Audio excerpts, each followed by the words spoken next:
হে everybody, Annapurna পেজে সবাইকে স্বাগতম। তো আজকে আমি রান্না করব মাটন কষা রান্না করব। তো জন্য আমি নিয়ে নিয়েছি 1 কেজি মাংস, দিয়ে দিলাম হলদে গুঁড়ো। মাটনটাকে এবার আমি ম্যারিনেট করে নেব ভালো করে। দিয়ে দিব লঙ্কা গুঁড়ো,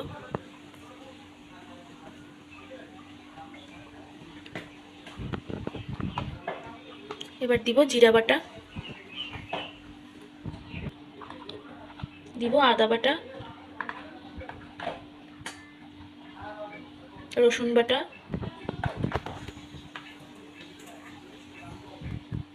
এবার পেঁয়াজ কুচি দিয়ে দিব। আগে থেকে আমি কুচি করে রেখে দিয়েছিলাম। এবার দিব লেবুর রস,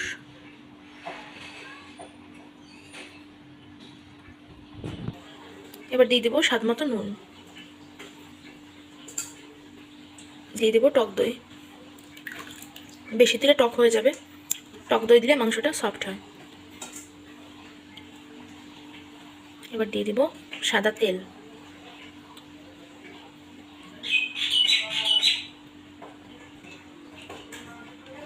এবারে মাংসটাকে ভালো করে মেখে নিব।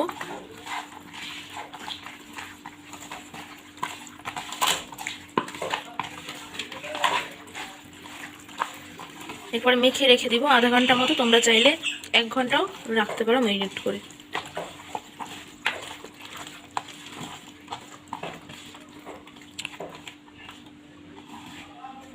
এবার ঢাকা দিয়ে রেখে দেবো আধা ঘন্টা। চুলায় বসিয়ে দিয়েছি কড়াই, কড়াইতে দিয়ে দিয়েছি তেল। এবার তেলের ভিতরে আলু এভাবে কেটে নিয়েছি, আলুগুলোকে ফ্রাই করে নিব।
মাংস রান্নার জন্য আমি পেঁয়াজটা ভেজে নিলাম।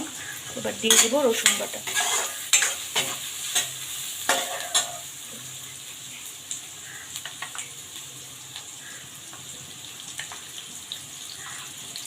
দিয়ে দেব পেঁয়াজ বাটা,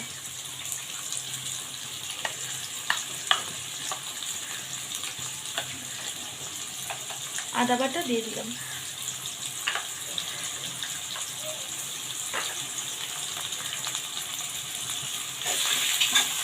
দিয়ে দিলাম জিরা বাটা,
উঠিয়ে নিলাম ঢাকনাটা। 30 মিনিট পরে জল ছেড়ে দিয়েছে।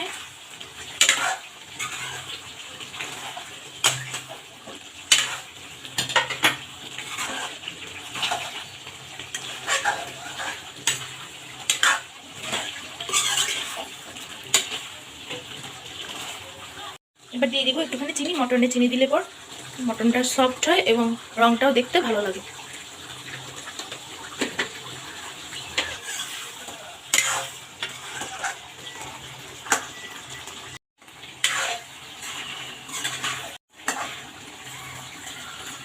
এবার দিয়ে দেবো পরিমাণ মতো জল। মাংসটা সিদ্ধ হওয়ার জন্য মাংসেরও কিছু জল আছে, এই জন্য আমি অত বেশি পরিমাণে জল দেবো না।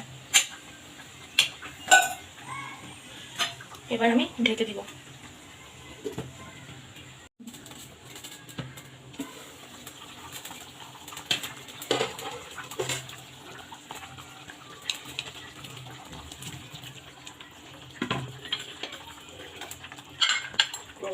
এবার দিয়ে দিব ফ্রাই করা আলুগুলো দেওয়া হয়ে গেছে। এবার দিয়ে দিব গোলমরিচের গুঁড়া, কালো গোলমরিচ দিয়েছি।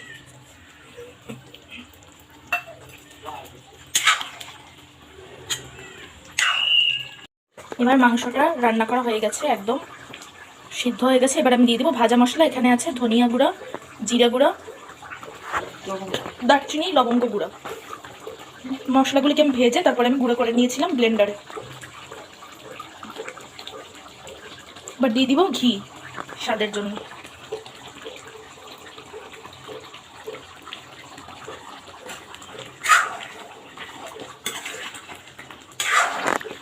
তো এভরিবডি, মাংসটা রান্না আমার হয়ে গেছে। তো আজ এ পর্যন্তই, পরের ভিডিওতে আবার দেখা হচ্ছে।